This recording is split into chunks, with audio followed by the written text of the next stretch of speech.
Oke, silakan Yoke. Oke, Pak. Shalom, Bapak Ibu. Kita bertemu kembali dalam Koram Deo pagi hari ini. Kita sama-sama membawa korban syukur kita kepada Tuhan. Tuhan, kembali kami datang, Tuhan. Pagi hari ini kembali kami bersyukur kepadamu.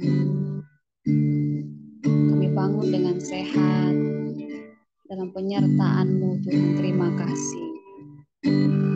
Kami rindu kembali bersekutu bersama-sama, menyembah Engkau Tuhan kami. Engkau yang terindah Tuhan. Terima kasih Bapak. Terima kasih.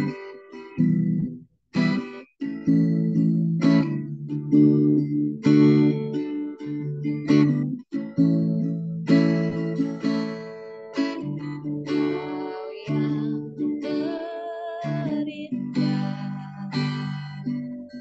di dalam hidup ini. Tiada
yang berdaulat tinggikan Yesus.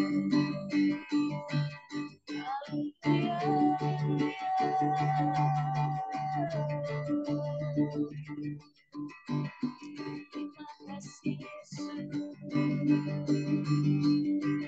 Terima kasih.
Syukur bagimu, kau hadir dalam hidupku. Kini ku datang sujud di hadapanmu, memujimu, menyembahmu. Yesus, ku menyembahmu.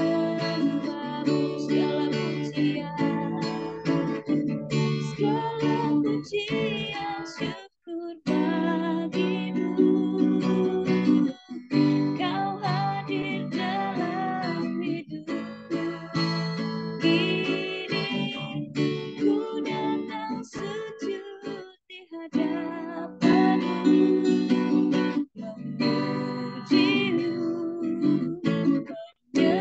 menyembahmu. Yesus, ku menyembahmu. Yesus, ku sembah. Yesus, ku menyembahmu. Yesus, ku menyembahmu.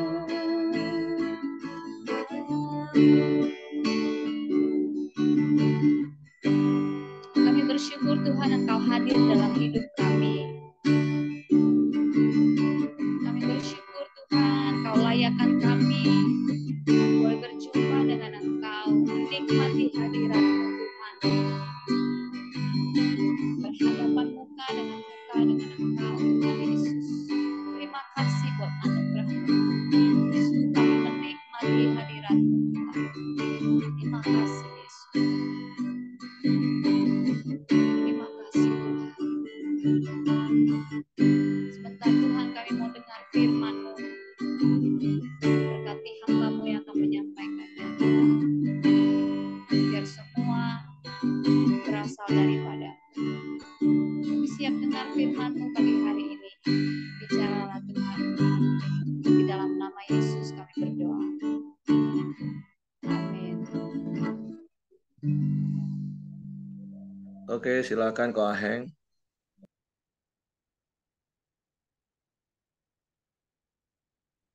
Suaranya Ko Aheng. Ya, terima kasih Pak Heri yang sudah kasih kesempatan pada pagi ini menyampaikan firman Tuhan. Shalom Bapak Ibu semua. Salam sehat bagi kita. Pada pagi hari ini kita akan sharing firman Tuhan lagi, yaitu di 2 Tawarik 34 ayat 1 sampai 33. Dengan judul perikopnya, pembaharuan yang dilakukan Yosia. Saya akan bacakan tuh Bapak Ibu semua. Mari kita sama-sama perhatikan. Ayat 1. Yosia berumur 8 tahun pada waktu ia menjadi raja dan 31 tahun lamanya ia memerintah di Yerusalem. Ia melakukan apa yang benar di mata Tuhan dan hidup seperti Daud, bapa leluhurnya, dan tidak menyimpang ke kanan atau ke kiri. Pada tahun ke-8 dari pemerintahannya, ketika ia masih muda belia, ia mencari Allah Daud, bapa leluhurnya, dan pada tahun ke-12 ia mulai mentahirkan Yehuda dan Yerusalem daripada bukit-bukit pengorbanan, tiang-tiang berhala, patung-patung pahatan, dan patung-patung tuangan. Ayat 4. Mesbah-mesbah para Baal dirobohkan di hadapannya. Ia menghancurkan pedupaan-pedupaan yang ada di atasnya. Ia merubuhkan, menghancur-lulukan tiang-tiang berhala, patung-patung pahatan, dan patung-patung tuangan. Nah, menghamburkannya ke atas kuburan orang-orang mempersembahkan korban kepada berhala-berhala itu. Tulang-tulang para imam dibakarnya di atas mesbah-mesbah mereka. Demikianlah ia mentahirkan Yehuda dan Yerusalem. Ayat 6. Juga di kota-kota Manase, Efraim, dan Simeon, sampai di kota-kota Naftali, yang di mana-mana telah menjadi reruntuhan. Ia merobohkan segala mesbah dan tiang berhala, menumbuhkan segala patung pahatan, serta menghancur lulukannya, dan menghancurkan semua pedupaan di seluruh tanah Israel sesudah ia kembali ke Yerusalem. Kitab Taurat ditemukan kembali. Ayat 8.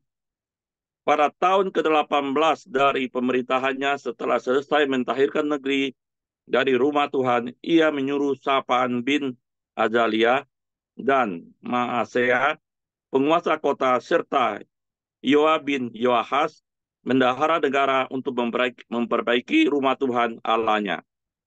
Maka datanglah mereka pada imam besar Hizkia dan menyerahkan kepadanya uang yang telah dibawa ke rumah Allah dan yang telah dikumpulkan oleh orang-orang Lewi, yaitu para penjaga pintu dari orang-orang Manase dan Efraim, dan dari semua orang yang masih tinggal dari Israel, pula dari seluruh orang Yehuda dan Benyamin, dari penduduk Yerusalem. Ayat 10.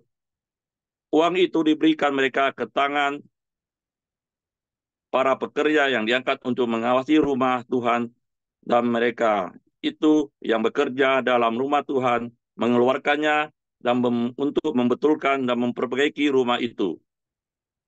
Mereka memberikannya kepada tukang-tukang kayu dan tukang-tukang bangunan, supaya tukang-tukang itu membeli batu pahat dan kayu untuk tupai-tupai dan untuk memasang balok-balok pada gedung-gedung yang oleh raja dibiarkan roboh. Orang-orang itu melakukan pekerjaan itu dengan setia. Orang-orang diangkat menjadi pengawas mereka ialah Yahat dan Obaja, orang-orang Lewi dari Bani Merari, sedangkan Zakaria dan Mesulam dari Bani Kehat mengepalai semua, dan semua orang Lewi yang pandai memainkan alat-alat musik, mengepalai kuli-kuli dan mengiringi semua tukang dalam pekerjaan apapun dari mereka. Dan orang-orang Lewi itu ada yang menjadi panitera, pengatur, atau penunggu pintu gerbang. Ketika mereka mengeluarkan uang yang telah dibawa ke rumah Tuhan, Imam Hizkia menemukan kitab Taurat Tuhan yang diberikan dengan perantaran Musa. Ayat 15. Maka berkatalah Hizkia kepada Safan, panitera negara itu, aku telah menemukan kitab Taurat di rumah Tuhan. Lalu Hilkia memberikan kitab itu kepada Safan, dan Safan membawa kitab itu kepada raja. Ia juga menyampaikan kabar kepada raja. Segala sesuatu ditugaskan kepada hamba-hambamu telah mereka laksanakan. Mereka telah mengambil seluruh uang yang terdapat di rumah Tuhan dan memberikannya ke tangan para pengawas dan para pekerja. Safan, panitera negara itu, memberitahukan juga kepada raja, Imam Hilkia telah memberikan kitab kepadaku. Lalu Safan membacakan sebahagian di depan raja. Segera sesudah raja mendengar perkataan Taurat itu, dikoyakkannya lah pakaiannya. Ayat 20. Kemudian raja memberi perintah kepada Hilkia, kepada Ahikam bin Safan, kepada Abdon bin Mika, kepada Safan, panitera negara itu, dan kepada Asaya, hamba raja, katanya, pergilah, mintalah petunjuk Tuhan bagiku, bagi yang masih tinggal di Israel dan Yehuda, tentang perkataan kitab yang ditemukan ini. Sebab hebat kehangatan murka Tuhan yang dicurahkan kepada kita, oleh karena nenek moyang kita tidak memelihara firman Tuhan dengan berbuat tepat seperti tertulis dalam kitab ini. Maka pergilah Hilkia dengan orang-orang yang disuruh raja kepada Nabi Hulda, istri seorang yang mengurus pakaian-pakaian, yaitu Salum bin Tokhat bin Hasra, penunggu pakaian-pakaian. Nabi itu tinggal di Yerusalem, di perkampungan baru. Mereka berbicara kepadanya sebagaimana yang diperintahkan. Perempuan itu menjawab mereka, beginilah firman Tuhan, Allah Israel. Katakanlah kepada orang yang menyuruh kamu kepadaku. Beginilah firman Tuhan, sesungguhnya aku akan mendatangkan malapetaka atas tempat ini dan atas penduduknya, yaitu segala kutuk yang tertulis dalam kitab yang telah dibacakan di depan Raja Yehuda. Ayat 25, karena mereka meninggalkan aku dan membakar korban kepada Allah lain dengan maksud menimbulkan sakit hatiku dengan segala pekerjaan tangan mereka. Sebab itu, nyala murka aku akan kucurahkan tempat ini dengan tidak padam-padam. Tetapi kepada Raja Yehuda yang telah menyuruh kamu untuk meminta petunjuk Tuhan, harus kamu katakan demikian. Beginilah firman Tuhan, Allah Israel, mengenai perkataan yang telah kau dengar itu. Oleh karena engkau sudah menyesal dan engkau merendahkan diri di hadapan Allah pada waktu engkau mendengar firman-Nya terhadap tempat ini, terhadap penduduknya, oleh karena engkau merendahkan diri di hadapanku, mengoyakkan pakaianmu dan menangis di hadapanku, aku pun telah mendengarnya, demikian firman Tuhan. Maka sesungguhnya aku akan mengumpulkan engkau kepada nenek moyangmu, dan engkau akan dikebumikan ke dalam kuburmu dengan damai, dan matamu tidak akan melihat segala malapetaka yang akan kudatangkan atas tempat ini dan atas penduduknya. Lalu mereka menyampaikan jawab itu kepada raja. Sesudah itu raja menyuruh mengumpulkan semua tua-tua di Yehuda dan Yerusalem. Ayat 30, maka kemudian pergilah raja ke rumah Tuhan bersama-sama semua orang Yehuda dan penduduk Yerusalem, para imam, orang-orang Lewi, dan seluruh orang awam, baik yang besar maupun yang masih kecil. Dengan didengar mereka itu membacakan segala perkataan dari kitab perjanjian ditemukan di rumah Tuhan itu.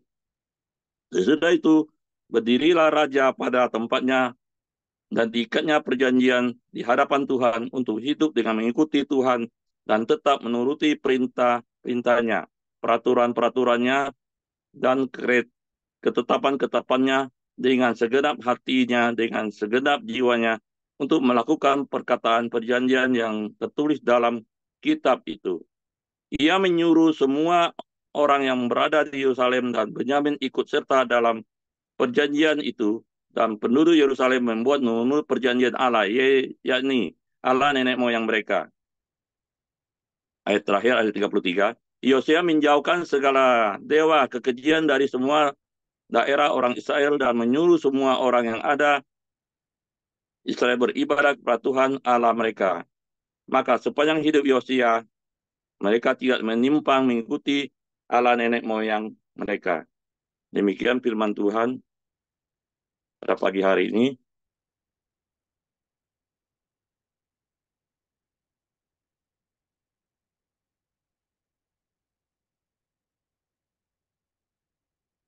Shalom, Bapak, Ibu, Saudara yang selalu diberkati Tuhan Yesus. Kemarin kita sudah belajar firman Tuhan di 2 Tawarik pasal 33. Dan pada pagi ini kita mau belajar lagi firman Tuhan, yaitu di 2 Tawarik pasal 34 ayat 1 sampai 33 dengan judul perikopnya pembaharuan yang dilakukan Yosia. Kita akan belajar tentang Yosia, siapa sebenarnya Yosia. Yosia adalah anak dari Raja Amon. Dan Raja Amon adalah anak Raja Manase. Di pasal 33 sudah kita pelajari sama-sama, Hizkia yang baik melahirkan Manase yang jahat. Manase yang jahat melahirkan Amon yang tidak kalah jahatnya seperti ayahnya. Bapak, Ibu, Saudara, seperti kita sudah baca pasal sebelumnya, kejahatan Amon juga luar biasa. Tetapi yang menariknya, raja yang jahat seperti Amon itu bisa melahirkan atau digantikan Raja Yosia yang hidupnya bertolak belakang dengan ayahnya. Yosia adalah raja yang berbalik kepada Tuhan dengan cara yang luar biasa. Dalam Alkitab 2 Raja-Raja 23 ayat 25, saya bacakan untuk Bapak Ibu Saudara. Mari kita perhatikan. Demikian firman Tuhan. Sebelum dia tidak ada raja seperti dia yang berbalik kepada Tuhan dengan segenap hatinya, dengan segenap jiwanya, dan dengan segenap kekuatannya, sesuai dengan segala Taurat Musa, dan sesudah dia tidak ada bangkit lagi yang seperti dia. Dalam hal berbaliknya kepada Tuhan, tidak ada raja seperti Raja Yosia. Jadi dalam hal pertobatan, mengubah keadaan buruk dan menjadi baik, tidak ada raja seperti Yosia. Dia raja yang hebat, mencari Tuhan sungguh-sungguh. Tetapi yang lebih hebat dari segala itu akan kita pelajari pada pagi hari ini. Bapak Ibu, kita perhatikan firman Tuhan di 2 Tawarik 34 ayat 1 sampai 3. Saya bacakan untuk Bapak Ibu Saudara. Demikian firman Tuhan. Yosia berumur 8 tahun pada waktu ia menjadi raja, dan 31 tahun lamanya ia memerintah di Yerusalem. Ayat 2. Ia melakukan apa yang benar di mata Tuhan dan hidup seperti Daud bapa leluhurnya, dan tidak menyimpang ke kanan atau ke kiri. Bapak Ibu Saudara, mari kita perhatikan pada ayat ketiga. Pada tahun ke-8 dari pemerintahannya, ketika ia masih muda belia, ia mulai mencari Allah Daud bapa leluhurnya, dan pada tahun ke-12 ia mulai mentahirkan Yehuda dan Yerusalem daripada bukit-bukit pengorbanan, tiang-tiang berhala, patung-patung pahatan, dan patung-patung tuangan. Ini akan menjadi pembelajaran bagi kita pagi hari ini. Bapak Ibu Saudara yang dikasihi Tuhan Yesus, Yosia menjadi raja di usia 8 tahun, dan di 8 tahun pemerintahannya, artinya Yosia berumur 16 tahun, Yosia melakukan banyak gebrakan yang luar biasa. Dia mencari Tuhan dengan sungguh-sungguh dan menghidupkan kembali pusat penyembahan kepada Allah Israel. Tidak heran pemerintahnya cukup lama, yaitu 31 tahun. Yosia masih muda, dan Alkitab mengatakan masih muda belia. Jadi artinya masih sangat muda. Tetapi Yosia cari Tuhan dengan sungguh-sungguh dan melakukan gebrakan yang luar biasa di Israel. Sehingga terjadi pertobatan besar-besaran di Israel pada waktu itu. Seperti di ayat 33, saya bacakan untuk Bapak Ibu Saudara. Yaitu di 2 Tawarik 34 ayat 33, demikian firman Tuhan. Yosia menjauhkan segala dewa kekejian dari semua daerah orang Israel, dan menyuruh semua orang yang ada di Israel beribadah kepada Tuhan, Allah mereka. Maka sepanjang hidup Yosia, mereka tidak menyimpang mengikuti Tuhan, Allah nenek moyangnya mereka. Hal ini sangat penting bagi kita semua. Apa yang telah Raja Yosia lakukan di masa mudanya, Bapak Ibu Saudara, kita teladani. Apa yang telah dilakukan Raja Yosia di masa mudanya, mau sungguh-sungguh mencari Tuhan dengan iman yang teguh, taat, setia, dan melakukan apa yang Tuhan perintahkan, dan menjauhkan larangannya dengan rendah hati, walaupun ia seorang raja. Bapak Ibu Saudara, marilah kita selagi masih ada kesempatan, ajar dan didiklah anak cucu kita yang masih muda untuk lebih lagi sungguh-sungguh kepada Tuhan, dan dengan haus dan lapar kepada Tuhan, supaya boleh menjadi berkat dan memberkati orang-orang ada di sekitar kita. Aplikasi yang saya dapatkan firman Tuhan pada pagi hari ini, yang pertama, kita hidup dengan Tuhan, yaitu dengan iman, taat, setia dengan kasih kepada Tuhan. Kedua, menyerahkan seluruh hidup kita yang benar dan rendah hati kepada Tuhan. Yang ketiga, selalu takut akan Tuhan dan melakukan perintahnya dan menjauhkan larangannya. Keempat, memperkenalkan Tuhan yang benar kepada semua orang, seperti Raja Yosia di kerajaan Israel.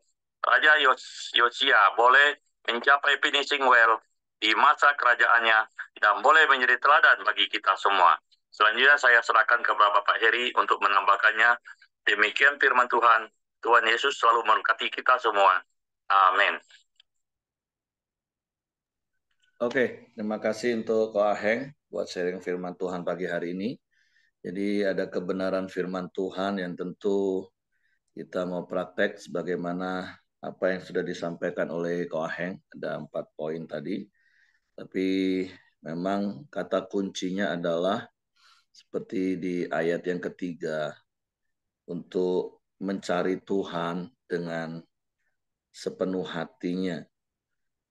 Karena ini satu hal yang memang menjadi sebuah nasihat, peringatan bagi setiap kita, khususnya orang tua.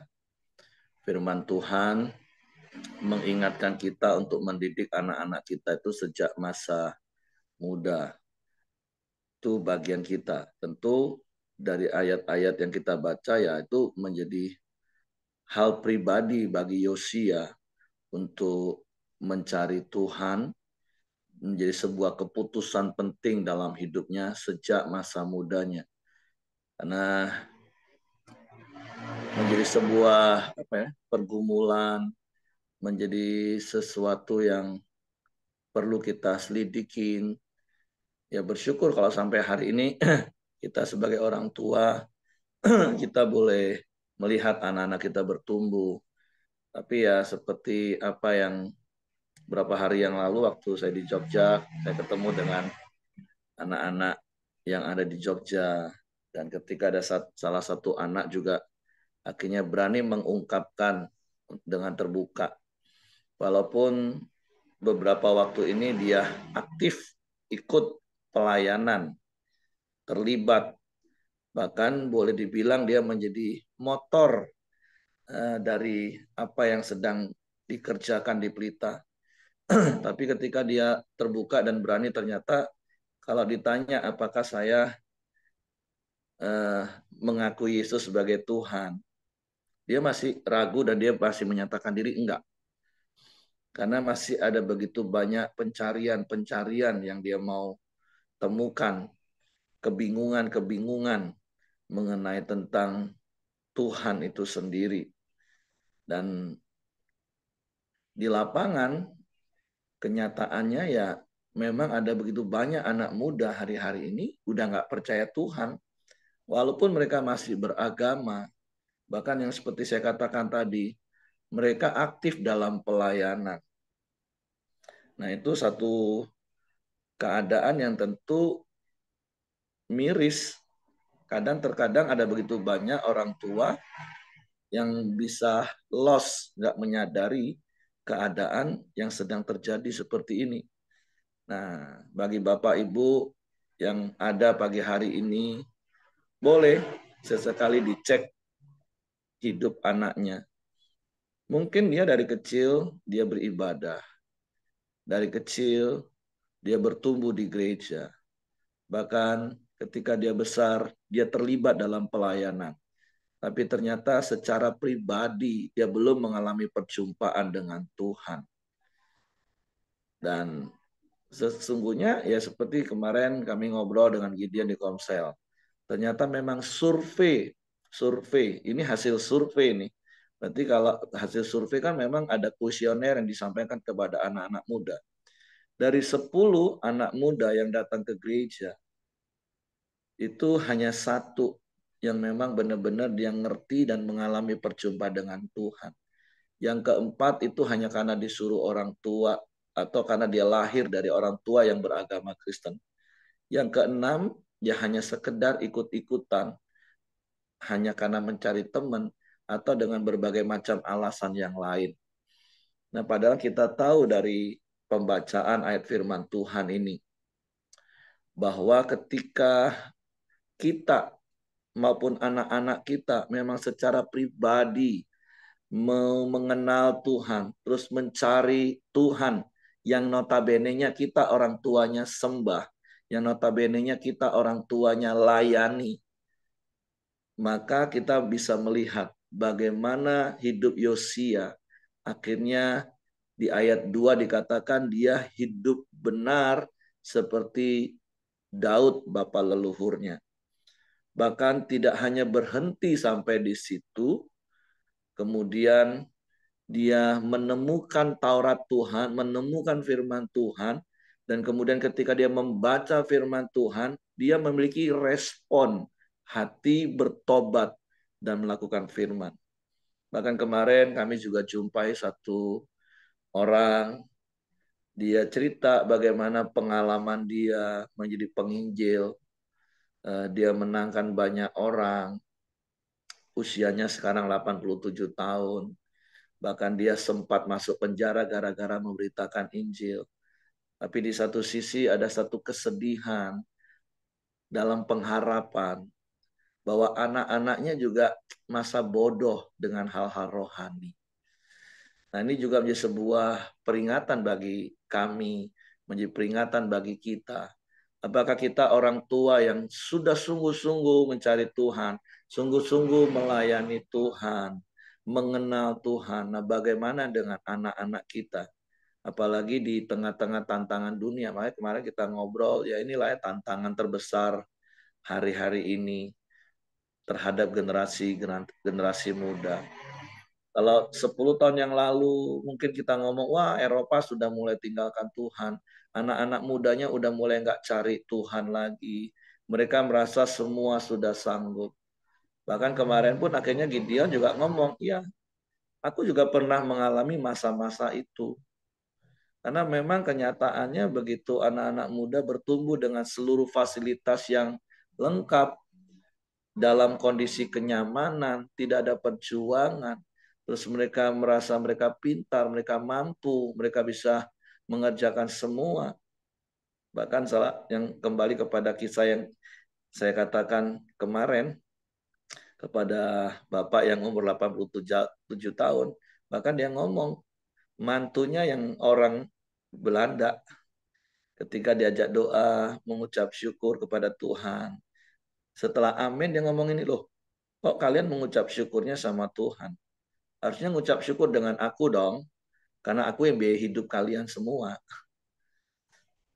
Ya, saya pikir ya ini orang Belanda, umurnya sudah 50 tahun, yang memang mungkin produk Eropa yang udah nggak kenal Tuhan. Tapi ketika kami ketemu dengan anak-anak muda, ada di Jogja dan mereka berani terbuka, sampai hari ini pun mereka masih dalam kebingungan mencari Tuhan. Bahkan mereka nggak mengakui ketuhanan Yesus karena dalam konteks dia aktif di dalam pelayanan kekristenan. Nah, ini menjadi sebuah peringatan, tapi di satu sisi ya menjadi sebuah motivasi bagi kita. Kalau kita mau anak-anak kita menjadi berhasil seperti Yosia, ya nggak ada cara lain, kata kuncinya itu adalah di awal, di ayat yang ketiga. Supaya anak-anak kita ini ya sungguh-sungguh mencari Tuhan, dan menemukan Tuhan secara pribadi, mengalami perjumpaan secara pribadi dengan Tuhan, dan kemudian mereka hidup sesuai dengan firman Tuhan. Sama seperti kisah yang kita baca hari ini. Yosia membuat sebuah keputusan ketika dia masih muda untuk mencari Tuhan dengan segenap hatinya. Dan ketika dia mengalami perjumpaan dengan Tuhan, bahkan ketika para tukang-tukang menemukan Taurat Tuhan, dan ketika Taurat itu dibacakan, itu membuat Yosia akhirnya bertobat, akhirnya dia melakukan firman Tuhan dengan segenap hatinya, tepat seperti yang firman Tuhan katakan. Nah, jadi mari pagi hari ini kita coba menyelidiki hati kita. Apakah kita yang notabene-nya sekali lagi hari ini sedang ada di dalam track pelayanan Tuhan. Kita ini benar-benar pribadi yang mencari Tuhan sungguh-sungguh, dan kemudian kita menjadi pribadi yang taat firman Tuhan sepenuh hati. Ketika firman Tuhan menegur, kita bertobat. Ketika firman Tuhan mengajarkan sesuatu, kita taat. Nah, jangan sampai kita saja nggak seperti itu, terus kita mengharapkan anak kita sungguh-sungguh pada Tuhan. Jadi, ya ini firman Tuhan menjadi nasihat. Beberapa hari saya di Jogja, saya ketemu dengan anak-anak muda. Nah, ya saya katakan saya berterima kasih untuk keterbukaan kalian. Tapi di satu sisi saya juga harus mewakili orang tua untuk minta maaf kepada kalian. Kalau hari ini kalian masih dalam kebingungan, ketidakpercayaan akan Tuhan. Nah, di mana peranan orang tua? Ya, saya mewakili orang tua, saya minta maaf. Nah, tapi tentu menjadi peringatan bagi kita yang ada pagi hari ini. Coba kita periksa hidup kita. Apakah kita benar-benar mengalami perjumpaan dengan Tuhan secara pribadi? Yang saya katakan tadi, ketika kita menerima firman yang menjadi teguran, kita bertobat. Ketika kita menerima firman yang mengarahkan hidup kita, kita taat. Dan kemudian coba diajak ngobrol anak-anak. Apakah mereka juga sungguh-sungguh mencari Tuhan? Atau mereka menjadi anak-anak muda yang pada umumnya hari-hari ini mengandalkan kekuatan mereka, mengandalkan kepintaran mereka. Nah, ini yang menjadi sebuah perenungan yang perlu kita perhatikan hari ini. Karena kita tentu maunya seperti kita disertai Tuhan. Demikian juga anak-anak kita. Hidup mencari Tuhan, menemukan Tuhan, mengalami perjumpaan dengan Tuhan, dan terus hidup di dalam firman Tuhan.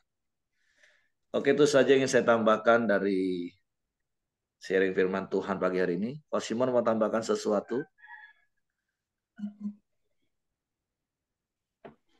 Ya, jadi waktunya masih ada. Jadi saya mau menambahkan tentang bagaimana kita lihat ya. Yosia masih berumur 8 tahun, tapi bagaimana dia hidup mencari Tuhan. Jadi sebetulnya hari-hari ini hari yang jahat. Kalau kita tidak mengandalkan Tuhan, pasti kita akan masuk dalam lingkaran dunia yang semakin hari semakin mencekam ini. Jadi saya mengajak para bapak-bapak, ibu-ibu, ya kan, hari-hari ini hari yang jahat. Marilah kita sepakat suami istri untuk cari Tuhan. Seperti Heri bilang tadi, begitu banyak anak-anak muda hari ini sudah kurang ya kan mengandalkan Tuhan. Kenapa?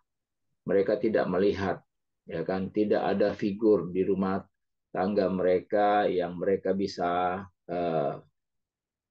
mendapat teladan ya kan, sehingga apa, mereka hidup dengan lingkaran-lingkaran komunitas yang tidak kenal Tuhan. Akhirnya apa, hidup mereka tidak memuliakan Tuhan.